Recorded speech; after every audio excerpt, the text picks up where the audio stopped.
주시겠습니다.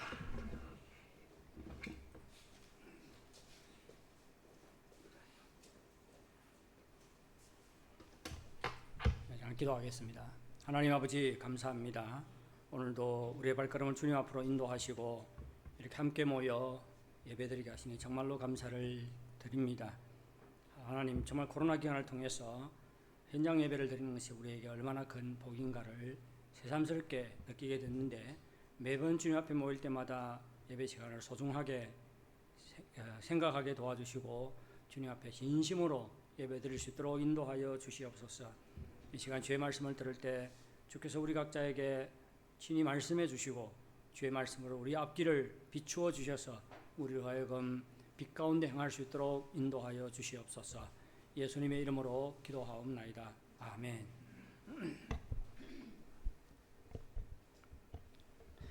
영문학 석사 학위를 따고 대학에서 강의하던 존 케네디 툴이라는 사람이 있었습니다.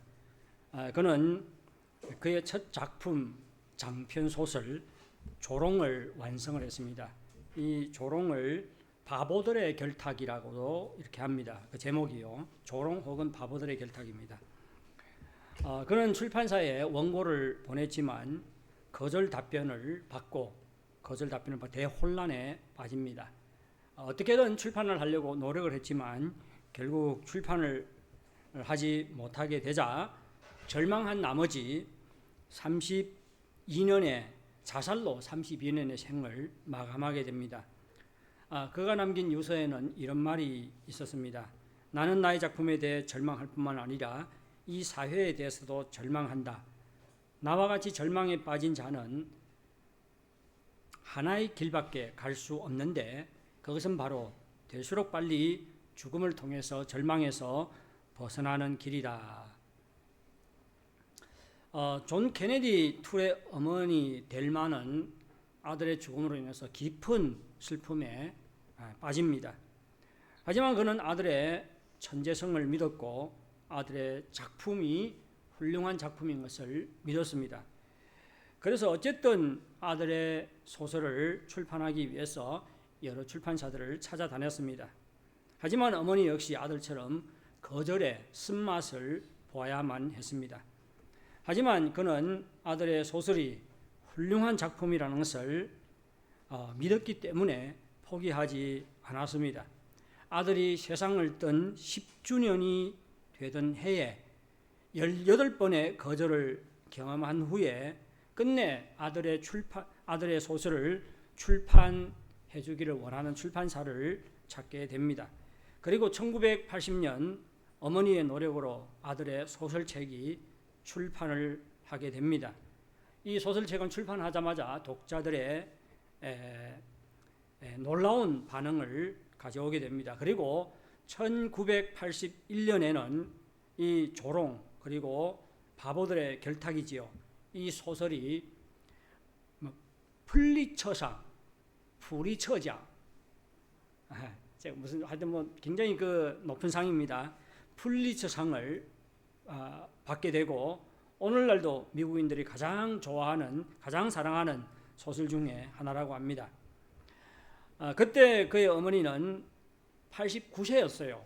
79살에 아들이 자살로 돌아가고, 그리고 10년 동안 아들의 소설을 출판하기 위해서 뛰어다녔습니다. 89세 된 어머니는 기자들의 질문을 받을 때 이러한 말을 했다고 합니다. 절망 중에서 희망을 찾는 과정에 내가 깨달은 것은 인생의 가장 큰 파산은 절망이고 가장 큰 자산은 희망이다. 우리는 이 이야기로부터 절망 가운데 사는 자와 소망을 가지고 소망을 잃지 않는 자의 인생의 결말이 얼마나 다른가를 볼 수가 있지요. 아들은 절망 가운데 살다가 결국은 자살로 목숨을 끊게 되지만, 이 어머니는 아들을 먼저 보내는 그러한 고통을 당했지만 소망을 잃지 않고 살았습니다. 결국은 아들의 소설이 출판되게 되고 또 상까지 받는 그러한 놀라운 일을 경험하게 됩니다. 이와 같이 절망 가운데 사는 자와 소망을 잃지 않은 자의 인생의 결말은 너무나도 다른 것을 우리가 볼 수가 있습니다. 그러면 어떻게 사는 것이 소망 가운데 사는 것이고 어떻게 하면 우리가 소망 가운데 살아갈 수가 있을까요? 오늘 본문은 먼저 예루살렘의 형편과 선지자 예레미야의 처지에 대해서 말하고 있습니다.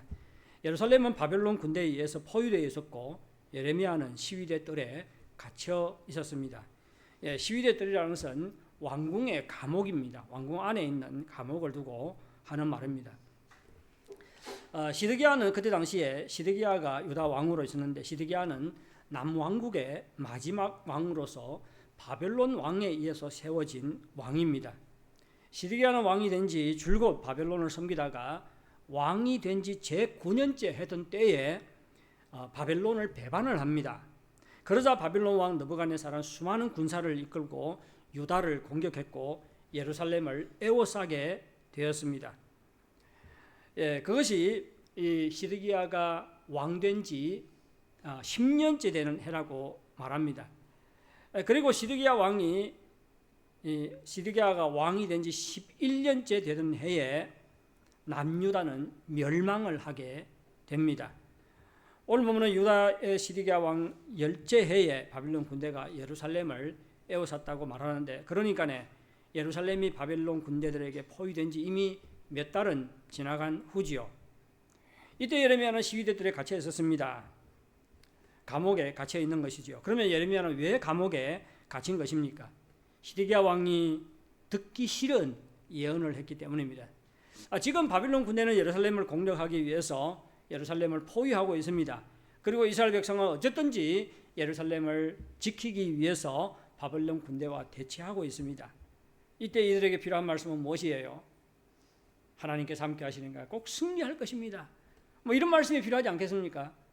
그런데 이 예레미야는 어떤 예언을 했습니까? 우리가 3절부터 5절을 보겠습니다. 3절부터 5절 말씀을 우리 보도록 하겠습니다. 3절부터 5절요. 이게 한 절로 이렇게 절이 나눠지지 않습니다. 제가 읽어드릴게요. 이 예레미야가 어떤 예언을 했는지를 한번 보시기 바랍니다. 이는 그가 예언하기를 여호와의 말씀에 보라 내가 이 성을 바벨론 왕의 손에 넘기리니 그가 차지할 것이며 유다 왕 시드기야는 갈대아인의 손에서 벗어나지 못하고 반드시 바벨론 왕의 손에 넘겨진 바 되리니 입이 입을 대하여 말하고 눈이 서로 볼 것이며 그가 시드기야를 바벨론으로 끌어가리니 시드기야는 내가 볼 때까지 거기에 있으리라.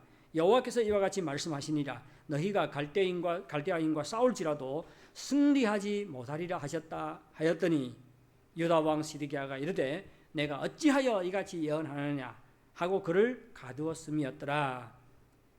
예루살렘 예레미야 어떤 예언을 했습니까? 예루살렘 성이 바벨론 왕의 손에 넘겨질 것이라고 했습니다. 그리고 유다 백성이 바벨론 군대의 진공을 막으려고 애써도 승리한다, 실패한다고 말했지요. 그리고 이보다 더 듣기 싫은 말이 있지요. 시드기야 왕은 붙잡혀서 바벨론 왕의 손에 넘겨질 것이라고 말합니다. 그리고 입이 입을 대하여 눈이 서로 보면서 말할 것이라고 말합니다. 이건 무슨 말이에요? 바벨론 왕 앞에 끌려가서 신문을 받게 된다는 말입니다. 뿐만 아니라 시드기야 왕이 포로가 되어서 바벨론에 끌려간다고 말합니다. 예레미야 예언을 들은 시드기야 왕은 화가 나서 예레미야를 꾸짖지요. 내가 어찌하여 이같이 예언하느냐. 그리고 예레미야를 붙잡아서 감옥에 가두었습니다. 시드기야 왕이 예레미야 예언을 싫어했던 것은 만일 이스라엘 백성들이 들으면 큰일 날 일이죠. 지금 어쨌든지 예루살렘 성을 지키기 위해서 바벨론 군대와 지금 대치하고 있지 않습니까? 그런데 너희들 실패할 거야. 그리고 왕은 붙잡혀갈 거야. 이런 말을 들으면 군사들의 사기가 다 저하가 되겠지요. 싸울 생각이 없어질 것입니다. 따라서 시드기야 왕이 보기에 예레미야 예언은 너무나 위험한 말입니다. 그래서 예레미야가 더는 예언을 하지 못하도록 감옥에 가두어 넣은 것입니다. 예레미야라고 사람들이 이러한 예언을 듣기 싫어하는 것을 모르겠습니까? 그도 알고 있었지요. 하지만 아무리 듣기 싫어도 이것이 하나님의 말씀이기 때문에 전한 것입니다. 여러분 듣기 싫어도 이것이 곧 이루어질 사실이기 때문에 전한 것입니다. 여러분, 하나님 말씀은 늘 은혜가 되고 우리 마음을 즐겁게 하는 것이 아니지요. 때로는 귀에 듣기 싫고 우리 마음을 불편하게 할 때도 있습니다. 제가 한 번에 예배를 드리고 집에 돌아갔는데 한 자매님이 저에게, 그때는 외신이 없었어요,短信이 왔습니다. 막 항의를 해요. 어떻게 그런 말씀을 전할 수 있는가고. 제가 그래서 내가 뭐 성경을 잘못 해석했나 해가지고 어디 틀린 게 있습니까? 그러니까 그거는 모르겠대요. 그래서 제가 성경이 이렇게 말하니까 나도 이렇게 말한다고 그렇게 이야기를 했습니다. 목사가 설교를 틀리게 하면 우리가 지적할 수가 있지요. 그런데 그 자매님은 성경을 틀리게 해석해서 지적하는 게 아니라 자기 마음이 굉장히 이 말을 듣는 것이 너무 불편하다는 거예요. 제가 그때 무슨 말씀을 전했는지 기억이 나지 않습니다. 그런데 그 자매님이 하는 말이 너무 인상적이었어요. 무슨 뭐를 하는가 하면, 내가 교회 가서 헌금도 하는데 그런 말을 들으려고 교회 가는가고 그러더라고요. 제가 깜짝 놀랐어요. 이분은 어떻게 생각하고 있었어요? 교회 와서 헌금하는 것을 말씀을 듣기 위해서 지불하는 비용으로 생각을 하고 있었던 것입니다. 그래서 자신이 헌금을 했으니까 이제는 어떤 말씀을 들어야 된다고 말합니까? 자신의 마음을 즐겁게 해주는 말씀을 전해야 한다고 그렇게 저한테 요구를 한 것이지요. 그리고 헌금을 했으니까 자신의 마음을 거슬리는 말씀을 전해서는 안 된다는 것입니다. 자신의 헌금을 말씀을 듣기 위해서 지불한 비용으로 생각하는 것도 답답하지만, 설교 말씀을 자신의 마음을 즐겁게 해주는 것으로 생각하는 것도 너무 답답하더라고요. 여러분, 우리는 우리 마음을 즐겁게 하기 위해서 말씀을 듣는 것은 아니지요. 하나님의 뜻을 알기 위해서, 하나님의 음성을 듣기 위해서 하나님 말씀을 들어야 합니다. 좋은 약은 입에 쓰다고 하지요. 하나님 뜻을 드러내고 우리의 영혼을 건강하게 하는 말씀이 때로는 귀에 듣기 거북하고 우리 마음을 불편하게 할 수가 있습니다. 목사들은 하나님 말씀을 전하고 가르치면 성도들이 긍정적인 반응을 보이고 성도들의 삶이 변하기를 바랍니다. 그런데 아무리 가르치고 전해도 성도들의 삶이 변하지 않으면 목사님들은 깊은 회의감에 빠질 수가 있습니다. 내가 설교하고 가르치는 것이 무슨 의미가 있냐, 인생을 낭비하는 것 같고 그러면 회의감에 드는 것이지요. 예레미야는 위험부담을 안고 지금 하나님 말씀을 전했습니다. 하나님 말씀을 전하면 불이익과 위험이 따를 것이라고 예상했지만 하나님 말씀에 순종한 것이죠. 예레미야는 하나님께서 시드기야의 마음을 바꾸기를 원했습니다. 시드기야가 하나님 말씀을 받아들여서 바벨론에 항복해서 손해를 최소화하기를 원했습니다. 왜 항복하기를 원했을까요? 지금 이것은 하나님의 뜻이에요. 하나님께서 지금 갈대아 사람을 들어서 남유다를 심판을 하고 있잖아요. 이것은 바꿀 수가 없습니다. 그러면 빨리 항복을 함으로 손해를 최소화하는 것이 지혜로운 처사지요. 그래서 지금 예레미야는 실패를 예언하면서 시드기야로 하여금 바벨론에 항복하기를 원하고 있는 것입니다. 그래서 손해를 최소화하기를 바라고 있는 것이에요. 하지만 이러한 변화는 일어나지 않았습니다. 변화가 일어나기는커녕 오히려 예레미야는 하나님의 말씀을 전한 것 때문에 꾸지람을 들었고 붙잡혔고 감옥에 갇히는 신세가 되었습니다. 그러니 얼마나 답답하겠습니까? 여러분, 이렇게 어둡고 답답한 상황에 우리가 처하게 된다면 우리는 어떻게 살아야 할까요? 만일 우리가 예레미야와 같이 답답하고 어두운 상황에 처했다면 어떻게 해야 할까요? 예레미야는 하나님께 순종해서 위험을 무릅쓰고 하나님 말씀을 전했지만 아무런 변화가 일어나지 않았습니다. 오히려 하나님께 순종한 것 때문에 감옥에 갇히는 어려움을 겪고 있습니다. 여러분, 우리도 이런 것을 경험할 때가 있지 않습니까? 하나님의 뜻에 따라서 행했지만 상황이 좋아지지 않을 수가 있지요. 어둠에서 벗어나려고 하나님께 기도했지만 상황이 더 악화될 수도 있습니다. 우리 교회 건강 때문에, 직장 때문에, 자녀 때문에, 그리고 부부관계 때문에 어려움을 겪고 있는 사람들이 있습니다. 아무리 기도해도 상황이 좋아질 기미가 보이지가 않습니다. 이와 같이 아무런 희망이 보이지 않을 때 우리는 어떻게 해야 할까요? 예레미야도 우리와 같은 경험을 하고 있지요. 하나님께 순종해서 말씀을 전했습니다. 하지만 그것 때문에 상황이 더 좋아진 것이 아니라 상황은 더 악화되고 있습니다. 감옥에 갇히는 그런 어려움을 겪게 된 것이지요. 이렇게 희망이 보이지 않을 때 어떻게 해야 할까요? 우리는 인간에게서 이 문제의 대답을 찾는 것이 아니라 하나님에게서 이 문제의 해답을 찾아야 됩니다. 우리는 오늘 본문에서 하나님께서 그러면 예레미야에게 어떻게 하셨는가를 보면 우리가 어떻게 해야 하는가를 알 수가 있습니다.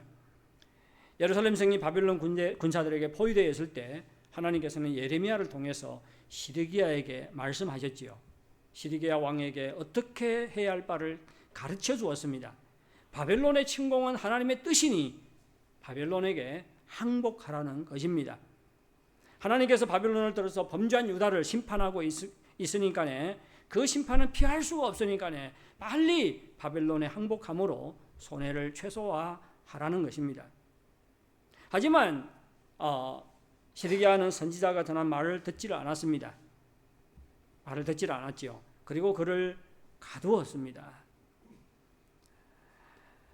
하나님의 말씀을 전했지만 아무런 변화가 일어나지 않고 오히려 그 말씀을 전한 것 때문에 시드기야는 더 큰 어려움을 경험하게 되지요. 예레미야를 통해서 시드기야에 말씀한 하나님께서는 이번에는 감옥에 갇혀 있는 예레미야에게 말씀하셨습니다. 예레미야가 감옥에 갇혀 답답해하고 있을 때 하나님 말씀이 또다시 예레미야에게 임해서 어떻게 할 바를 알려준 것입니다. 그의 숙부의 아들 하나멜이 그를 찾아올 것이니까 그의 땅을 사라는 것입니다. 우리 6절 7절 다 같이 읽게 시작.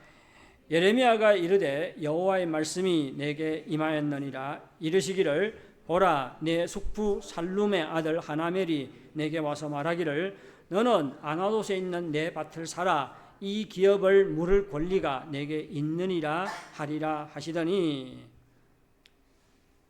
하나님의 말씀이 예레미야에게 임했는데 예레미야 들어 하나멜의 땅을 사라는 것이지요. 얼마 지나지 않아서 하나멜이 진짜 예레미야를 찾아왔습니다. 그리고 하나멜은 베냐민 아나돗에 있는 자신의 밭을 사줄 것을 예레미야에게 요구했습니다. 하나멜은 무슨 원인인지 모르지만 경제적으로 큰 어려움에 부딪혀 급히 땅을 팔아 돈을 마련해야 했던 것 같습니다.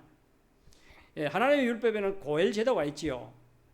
그 사람이 어려움에 빠질 때 가까운 친족이 값을 지불하고 그를 도울 의무가 있습니다. 그것이 바로 고엘 제도입니다. 그래서 하나멜은 이렇게 요구를 합니다. 너는 베냐민 땅 아나돗에 있는 나의 밭을 사라. 기업의 상속권이 내게 있고 물을 권리가, 사올 권리가, 구속할 권리가, 구원할 권리가 내게 있으니 너를 위하여 사라. 이렇게 말하고 있습니다. 어떤 사람이 뭐 땅을 팔리거나 땅을 팔거나 그리고 뭐 돈이 없어서 종으로 팔리고 할 때 그의 가까운 친척이 그 문제를 해결해 줄 의무와 책임이 있습니다. 그것이 바로 고엘 제도인데 이 하나멜은 예레미야를 찾아와 가지고 그것을 지금 요구하고 있는 것이지요. 유대인들은 이스라엘 백성은 땅이 다른 지파로 이렇게 넘어가는 것을 원치를 않았습니다. 하나님께서 주신 기업이라고 생각하기 때문에 본 지파 그리고 본 가문에 머물기를 원했습니다. 그런데 여러분 한번 생각해 보십시오. 이때 땅을 사는 것은 현명한 일일까요? 어리석은 일일까요? 뭐 거절할 수도 있지 않습니까? 어떻습니까? 이때 땅을 사는 것 현명한 일일까요? 아니면 어리석은 일일까요? 혹시 우리 우크라이나에 가서 부동산 투자를 하면 어떨까요? 원하는 사람이 있어요? 없어요? 전쟁을 하고 있는 나라에 가서 부동산 투자를 하는 사람은 없겠지요. 마찬가지입니다. 예루살렘은 지금 바빌론 군대들에게 포위되어 있습니다. 얼마 지나지 않으면 남유다가 망해서 유다 사람들이 다 바벨론으로 포로로 끌려가게 됩니다. 예레미야는 선지자로서 누구보다도 이러한 상황을 더 잘 알고 있었습니다. 이때 땅을 사는 것은 똑똑한 짓이에요? 어리석은 짓이에요? 어리석은 짓, 망할 짓이지요. 망할 짓입니다. 그런데 예레미야는 하나멜의 땅을 삽니다. 왜요? 그것이 하나님의 뜻이라고 생각했기 때문입니다. 하나멜의 말을 들은 후에 예레미야가 이렇게 고백하지요. 내가 이것이 여호와의 말씀인 줄을 알았으므로, 그렇게 말합니다. 하나님의 뜻이기 때문에 하나멜의 땅을 사라는 하나님의 말씀 때문에 예레미야는 손해볼 것을 분명히 알고도 하나님의 말씀에 따라서 행한 것입니다. 9절은 예레미야가 은 17세겔이나 많은 돈을 내고 땅을 샀다고 말합니다. 그러면 하나님께서는 왜 감옥에 갇혀 있는 예레미야에게 하나멜의 땅을 사라고 한 것일까요? 왜 그렇습니까? 유다 백성에게 회복의 말씀을 전하기 위해서입니다. 예레미야는 이미 앞에서 하나님의 심판은 심판으로 끝나지 않고 심판 후에 하나님의 회복의 역사가 있을 것이라고 전했습니다. 지금은 패배하고 포로로 끌려갈 것이지만 장차 바벨론으로부터 돌아오게 되고 예루살렘을 재건하고 정상적인 삶을 살게 될 것이라고 증거했습니다. 하나님께서는 이 회복의 말씀, 소망의 말씀을 전하기 위해서 예레미야로 하여금 땅을 사는 상징적인 행동을 하게 한 것입니다. 하나님께서는 예레미야에게 장차 회복하게 될 것이라는 소망의 말씀을 전하도록 했을 뿐만 아니라 그로 하여금 밭을 사는 상징적인 행동을 통해서 그가 전한 소망의 말씀이 진실인 것을 드러내도록 한 것입니다. 예레미야는 땅을 사는 것이 손해인 것을 분명히 알면서도 이러한 상징적인 행동을 통해서 유다가 멸망하고 유다 백성이 바벨론의 포로로 끌려갈지라도 하나님께서는 그의 백성 이스라엘을 절대 버리지 않고 끝까지 사랑한다는 것을 지금 증거하고 있는 것입니다. 이해가 되겠지요? 하나님께서는 예레미야의 행동을 통해서 무서운 심판을 당하는 이스라엘이 소망을 잃지 않기를 바라고 있습니다. 소망 가운데서 현재의 환난을 직면하기를 바라고 있고 소망 가운데서 회복의 날을 기대하도록 하고 있는 것입니다. 여러분, 이러한 하나님의 역사는 어두운 현실 때문에 답답해하고 낙심이 되는 우리에게 어떻게 할 것을 요구하고 있습니까? 우선 하나님 말씀에 귀를 기울여야 합니다. 우리는 힘들고 답답할 때 하나님께 나와야 하고 하나님의 얼굴을 구해야 하고 하나님께서 말씀하시는 하나님의 음성에 귀를 기울여야 합니다. 하나님께서는 예레미야를 통해서 시드기야 왕에게 말씀하셨지요. 뿐만 아니라 예레미야가 감옥에 갇혀서 답답해하고 있을 때 그에게 말씀으로 인도하셨습니다. 하나님께서는 우리가 하나님의 얼굴을 찾을 때 우리를 만나 주십니다. 우리에게 말씀하십니다.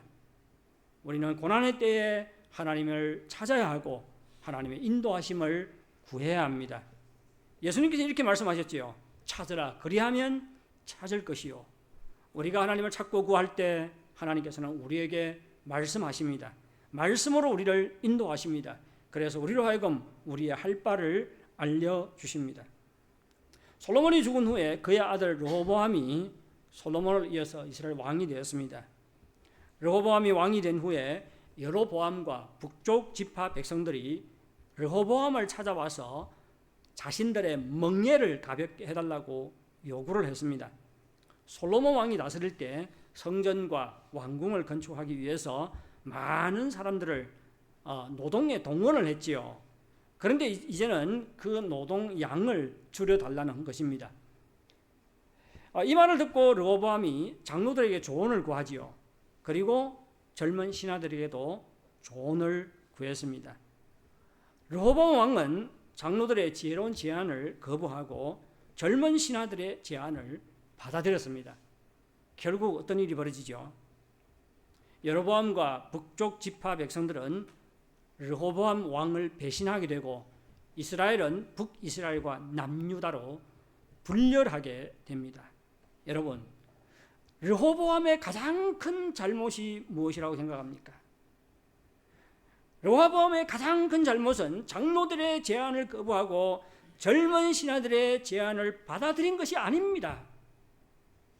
르호보암이 저지른 가장 큰 잘못은 인간들의 제안만 구하고 조언만 구하고 하나님을 찾지 않고 하나님의 뜻을 구하지 않은 것입니다. 문제를 해결해야 될 때 하나님의 뜻을 구하지 않고 하나님의 음성을 듣지 않는 것이 르호보암이 저지른 가장 큰 잘못인 것입니다. 여러분, 하나님께서는 오늘도 우리에게 말씀하시지요. 우리에게 말씀하시고 말씀으로 우리를 인도하십니다. 따라서 현실의 어려움 때문에 힘들고 답답할 때 하나님을 찾아야 합니다. 하나님께 귀를 기울여야 합니다. 하나님을 찾고 하나님의 말씀에 귀를 기울일 때 하나님께서 말씀으로 우리를 인도하십니다. 지난 주일날 오후에 우리 교회에서 8명이 청의성에 교육 봉사를 떠났습니다. 저도 주일날 3부 예배를 마치고 가야 하기 때문에 그 교육 봉사팀과 같이 가지를 못하고 저는 그날 저녁에 비행기를 타고 이렇게 갔습니다. 그리고 한 주일 동안 거기서 좀 섬기고 어제 저녁에 돌아왔는데 현장에 가서 이제 하나님 말씀을 묵상하고 그러니까 또 참 그 느낌이 달라요. 하나님께서는 그 상황에 맞는 또 말씀을 주시지요. 제 가장 큰 고민이 뭔가 하면 우리가 이미 올해가 만 7년째입니다. 2015년 1월 달부터 갔으니까 매년 2번을 갔지 않습니까?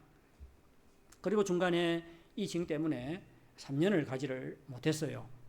그러면 올해가 2024년이니까네 10년째지요. 10년째입니다. 그러면 중간에 3년을 빼면 만 7년째 지금 우리가 교육 봉사 활동을 하고 있습니다. 우리가 그 사람들을 이번에도 60명으로 명예를 60명으로 다 공제를 했는데 그 아버지들이 자기 자식 데리고 오고 엄마들이 자식 데리고 와가지고 막 받아달라고 막 그 요구하고 그래요. 그래서 그 뭐 보낼 수가 없어서 막 받고 하니까네 막 90몇 명이 되더라고요. 90몇 명이 되더라고요. 그러니까네 막 이 좁은 공간에서 막 한 반에 막 30 생각해 보시죠. 커팅에 막 30몇 명이 빽빽히 앉아가지고 커팅도 큰 커팅도 아닌데 막 그런 데서 가르친다고 생각해 보십시오. 막 질서도 안 좋고 막 그래서 그 마지막에는 할 수 없어가지고 막 또 뭐 목요일도 오고 금요일도 막 오고 오는 학생들이 있어요. 그래서 중간에 막 돌려보내고 겨울에 좀 빨리 뽀밍하라고 그러면서 막 돌려보내기도 했습니다. 뭐 선생님들도 참 고생하고 있어요. 그런데 참 고민이 있습니다. 우리가 지금 7년째지요. 만 7년째 지금 가서 매년 겨울과 여름 방학마다 가서 봉사를 하고 있는데 뭐 아직까지 뭐 그것 때문에 뭐 예수 믿고 뭐 그런 일이 벌어지지 않잖아요. 그래서 참 그 가서 우리가 언제까지 이렇게 해야 되는지 그런 고민이 들어요. 그런 고민을 가지고 또 말씀을 묵상하니까 또 거기에 합당한 또 말씀을 주시더라고요. 저는 요즘에 이제 예레미야서를 계속 묵상하고 있는데 앞에 유다 백성의 눈으로 볼 때는 아무런 희망이 보이지 않잖아요. 그럼에도 불구하고 지금 하나님께서 하시는 회복의 역사를 믿고 소망하라고 지금 말하고 있습니다. 아무런 희망이 보이지 않는 어두운 때에 어두운 상황 가운데서 하나님의 역사를 기대하고 소망 가운데 살라고 지금 말씀하고 있어요. 제가 서부 지역에 가서 그 말씀을 보니까 무슨 말씀으로 들리는가 하면 아무런 희망이 보이지 않잖아요. 저는 이번에 가서 느낀 게 뭔가 하면요, 모슬렘들에게 복음을 전하는 것보다도 이 남아 불교를 믿는 사람들에게 복음을 전하는 것이 훨씬 어렵다는 생각이 들어요. 왜냐하면 그래도 모슬렘 이슬람교는 기독교하고 비슷한 곳이 많습니다. 이슬람교는 예수님을 선지자라고 생각을 합니다. 하나님의 아들이 아니라고 생각을 해요. 유일신을 믿거든요. 하나님은 여호와 한 분밖에 없다고 생각을 해요. 그래서 예수님은 단순히 선지자라고 생각합니다. 그리고 모든 선지자 중에 가장 훌륭한 선지자가 누구지요? 모하메트입니다. 모하메트예요. 그리고 마지막 선지자예요. 이게 모하메트가 누구보다 훌륭해요? 예수보다 훌륭하지요. 그러니까 그 이슬람교들이 기독교를 볼 때는 우스운 거예요. 그렇죠? 저는 그거 보면서 무슨 생각이 드는 게 하면 그 모하메트가 가장 훌륭한 선지자라는 증거가 돼 있어요. 너희들이 뭐 말한다고 진짜야? 객관적인 증거가 있어야 되잖아요. 근데 우리는 예수가 하나님의 아들이라는 객관적인 증거가 있잖아요. 그것이 뭐예요? 예수님의 부활이 아닙니까?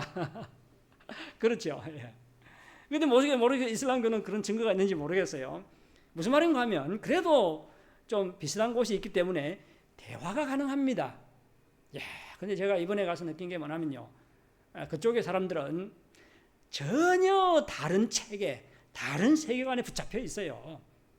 저는 그분들을 보면서요. 왜 이렇게 사는지 이해도 지금 못하고 있습니다. 그렇게 많이 다녔음에도 불구하고요. 이해도 하지 못하고 있습니다. 근데 어떻게 그들에게 복음을 전하겠습니까? 아침에 일어나서 엊그젠가 어제 금요일이네. 아침에 일어나서 창밖을 바라보는데 어떤 사람이 바깥에 나무 밑에다가 위자델 이렇게 깔아놓고 거기서 여자가 막 또 절하고 막 그래요. 그리고 뭐 우리하고 더 비슷한 면도 많은데 말씀 보고 암송하고 얼마나 열심히 하는지 모릅니다. 그냥 그들을 보면서 생각하는 게 하나님께서 역사하지 않으면요 방법이 없습니다. 그래서 우리는 우리가 해야 할 바를 할 수 있는 것을 할 뿐이고요. 나머지는 하나님께 맡기고 하나님께서 역사하기를 구해야 합니다. 우리가 이런 답답한 마음을 가지고 하나님 앞에 나와서 하나님을 찾을 때 하나님께서 말씀으로 우리를 인도하십니다. 힘들고 답답할 때 하나님을 찾고 하나님 말씀에 귀를 기울임으로 하나님의 인도하심을 경험하시기 바랍니다. 둘째로 우리는 하나님 말씀에 따라 행동해야 합니다. 오늘 본문에서 시드기야 왕과 예레미야의 행동은 대조가 되고 있지요. 시드기야 왕은 상황에 따라서 판단하고 행동했습니다. 그래서 그는 하나님의 말씀을 듣고도 하나님의 말씀을 따라 행하기를 거부를 했습니다. 오히려 말씀을 전한 예레미야를 감옥에 가두었지요. 사실 시드기야는 어떤 반응을 보여야 됩니까? 예레미야의 말씀을 들을 때 정말로 하나님 앞에 무릎 꿇고 통곡하고 회개를 해야 합니다. 그렇지 않습니까? 하지만 시드기야는 회개하기는커녕 순종하기는커녕 말씀을 전한 예레미야를 감옥에 가두었습니다. 반대로 예레미야는 하나님의 말씀에 순종을 했지요. 예레미야는 하나님의 말씀을 전하면 매국노, 항복하라고 하니까 매국노라는 말을 듣겠지요. 매국노라고 오해받고 또 박해를 받고 목숨을 잃을 수 있다는 것을 분명히 알면서도 하나님의 말씀에 순종했습니다. 예레미야는 환경에 따라서 행동한 것이 아니라 하나님의 말씀에 따라서 행동했습니다. 예레미야는 자신에게 득이 되느냐, 손해냐 이런 것으로 판단을 한 것이 아니라 하나님의 말씀이기 때문에 자기에게 손해가 된다 할지라도 그 말씀에 따라서 행동한 것입니다. 하나멜의 밭을 사라는 하나님의 말씀이 예레미야에게 임했을 때 예레미야는 자신의 유익에 따라 행동한 것이 아니라 하나님의 말씀에 따라서 행동한 것입니다. 남유다가 멸망할 것을 분명히 알면서도 하나멜의 밭을 산 것이지요. 그렇게 함으로써 우리에게 여전히 소망이 있다는 것을 유다 백성들에게 선포한 것입니다. 예레미야는 하나멜의 땅을 삼으로 회복의 말씀을 증거하는 것이 하나님의 뜻이라는 것을 알았기 때문에 그렇게 한 것입니다. 그래서 예레미야는 하나멜과 공개적으로 이제 매매 계약을 체결하지요. 많은 증인들을 세웠고 계약을 체결한 후에 바룩에게 주어서 토기에 담아 보관하도록 했습니다. 이 바룩은 예레미야의 비서와 비슷합니다. 예레미야의 대부분 내용은 예레미야가 구술을 하고 바룩이 받아서 쓴 것입니다. 바룩은 예레미야의 충성스러운 동역자라고 말할 수가 있습니다. 여러분의 행동 기준은 무엇이지요? 여러분은 자신의 환경과 이익에 따라 행동합니까? 아니면 하나님의 뜻에 따라 행동합니까? 하나님께서는 우리가 자신의 유익에 따라 행동하는 것이 아니라 하나님의 뜻에 따라 행동하기를 원합니다. 하나님의 뜻이라면 손해볼지라도 하나님의 뜻을 따르기를 원하십니다. 이렇게 사는 것이 인간의 눈에 보기에는 지혜로울까요? 어리석을까요? 손해보는 쪽을 선택하는 것이 지혜로울까요? 어리석을까요? 인간의 눈에 보기에는 어리석습니다. 사람들이 예레미야가 땅을 사는 모습을 보면서 얼마나 어리석다고 생각하겠습니까? 그럼에도 불구하고 하나님께서는 다른 사람들에게 어리석어 보이시라도 하나님의 뜻을 따르기를 원하십니다. 우리가 이렇게 살 때, 믿는 대로 손해볼지라도 하나님의 뜻을 따를 때 믿지 않는 사람들이 우리의 삶을 궁금해야 합니다. 왜 우리가 그렇게 사는지 이해하고 질문을 하게 됩니다. 이때 우리에게 전도의 기회가 주어지는 것입니다. 우리가 지금 교육봉사하는 그 지역에 가면 10년 동안 10년 넘게네요. 거기에 가서 식당을 경영하는 조선족 부부가 있습니다. 이번에 가서 간증을 들었는데 역시 파송을 받아서 그곳에 간 것이에요.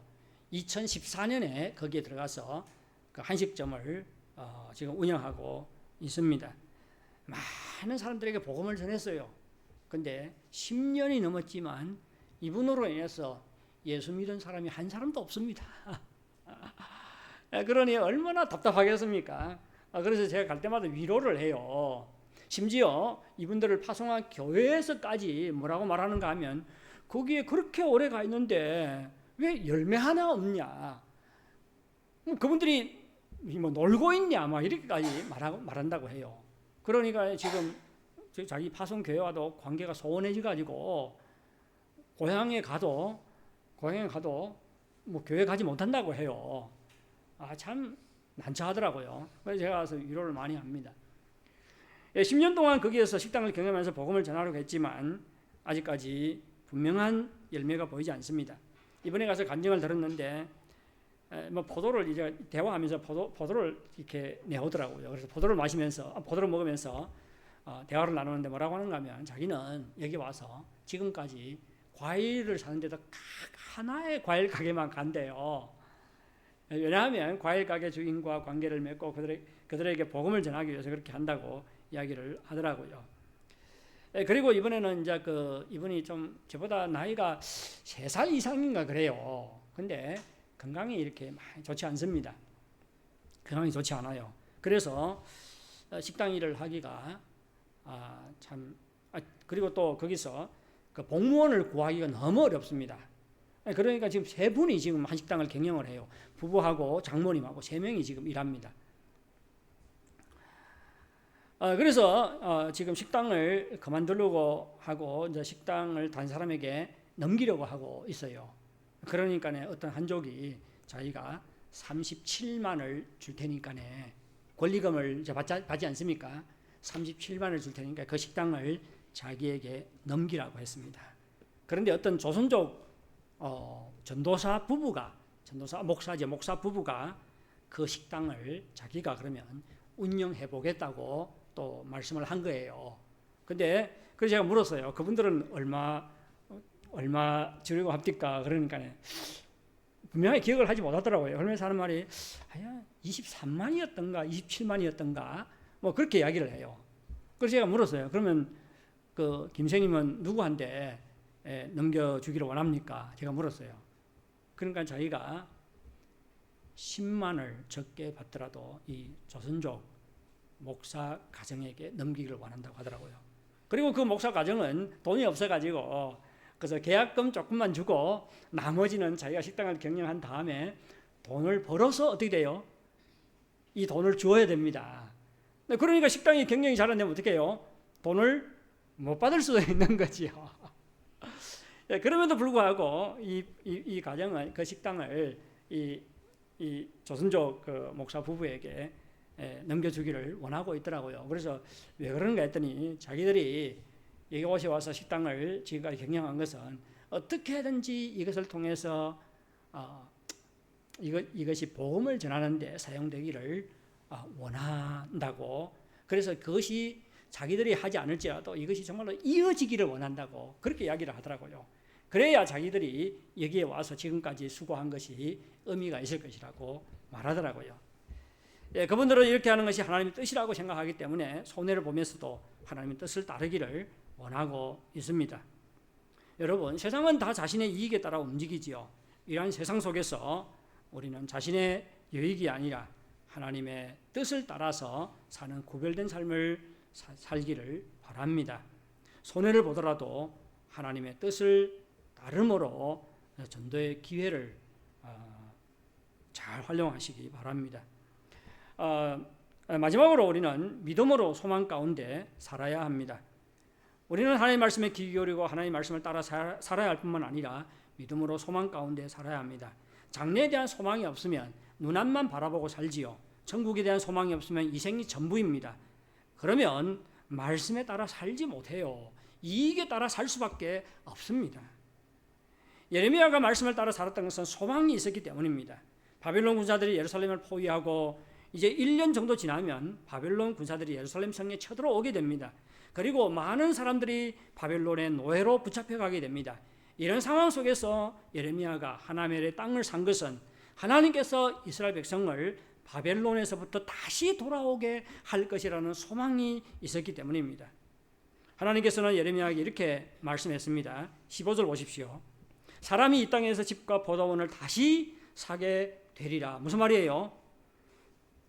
포로로 잡혀갔던 사람들이 돌아와서 정상적인 삶을 회복하게 된다는 것입니다. 예레미야는 이러한 장래에 대한 소망 때문에 하나님의 말씀을 따라 밭을 샀습니다. 그리고 밭을 사는 상징적인 행동을 통해서 유다 백성들이 자신처럼 소망을 가지고 살기를 바랬습니다. 예레미야는 이스라엘이 회복되기 전에 죽지요. 자신이 산 땅을 누리지 못하고 죽는 것입니다. 하지만 예레미야는 소망에 따라서 행동하고 살았습니다. 여러분, 하나님께서는 우리 그리스도인들에게도 소망을 주십니다. 천국의 소망을 주시고 장래의 삶에 대한 소망을 주십니다. 여러분, 현재의 삶이 아무리 어려워도 우리가 소망을 가져야 하는 것은 하나님께서 우리를 사랑하시고 우리를 잊지 않으시기 때문입니다. 하나님은 우리와 함께 하시고 우리의 기도에 귀를 기울이시고 우리를 공경에서 벗어나게 할 수 있습니다. 따라서 우리의 삶이 아무리 어려워도 장래의 삶에 대한 소망을 잃지 말아야 합니다. 뿐만 아니라 하나님께서는 우리에게 천국의 소망을 주셨습니다. 우리는 이 땅에서 어떠한 고통을 당해도 절대 실패란 것이 없습니다. 망하지 않습니다. 우리가 이 땅에서 사업이 망해도 우리 인생은 망하지 않습니다. 왜요? 천국이 있기 때문입니다. 하나님께서는 반드시 우리를 천국으로 인도하십니다. 그런데 소망 가운데 살기 위해서는 믿음이 필요하지요. 보십시오. 이스라엘 백성들이 바벨론의 침공을 받아서 바벨론으로 끌려가는 비참한 현실 속에서도 소망을 잃지 말아야 하는 것은 하나님께서 여전히 그들을 사랑하시고 절대 그들을 버리지 않기 때문입니다. 하나님께서 지금 바벨론을 들어서 남유다를 심판하고 있어요. 그렇죠? 그럼에도 불구하고 소망을 잃지 말아야 하는 것은 하나님께서 지금 매질을 하고 있지만 매질하는 그들을 사랑하시고 버리지 않는다는 것입니다. 이와 같이 하나님의 변함없는 사랑에 대한 믿음, 하나님의 능력에 대한 믿음, 이러한 믿음이 있을 때 우리는 소망 가운데 살아갈 수가 있습니다. 예레미야는 이런 믿음이 있었어요. 그렇죠? 지금 예루살렘이 망해서 이제는 금방 포로로 잡혀갑니다. 이때 그는 하나님의 사랑을 믿었어요. 하나님께서 반드시 이 이스라엘 백성을 바벨론에서 돌아오게 할 거라는 능력을 믿었습니다. 이러한 믿음이 있었기 때문에 소망 가운데서 하나님의 뜻을 따라서 행했던 것입니다. 하나님께서는 독생자 예수 그리스도를 우리 위해서 내어주기까지 우리를 사랑하셨습니다. 하나님의 사랑은 변함이 없습니다. 하나님께서는 우리에게 귀를 기울이시고 우리를 돕습니다. 그리고 우리를 천국으로 인도하십니다. 이 생이 끝이 아닙니다. 따라서 눈앞만 보지 말고 멀리 보고 사시기 바랍니다. 늘 믿음의 소망 가운데 살아가시기 바랍니다. 사랑하는 성도 여러분, 우리의 현실이 어렵고 답답할 때 사람을 찾는 것이 아니라 하나님을 찾으시기 바랍니다. 하나님의 말씀에 귀 기울이시기 바랍니다. 자신의 상황, 자신의 유익에 따라 행동하는 것이 아니라 하나님의 말씀에 따라 행동하시기 바랍니다. 그리고 하나님의 사랑이 변치 않음을 믿음으로 늘 소망 가운데 사는 여러분들이 되시기를 바랍니다. 우리 다 같이 찬송가 545장을 부르도록 하겠습니다. 이 눈에 아무 증거 아니 배워도.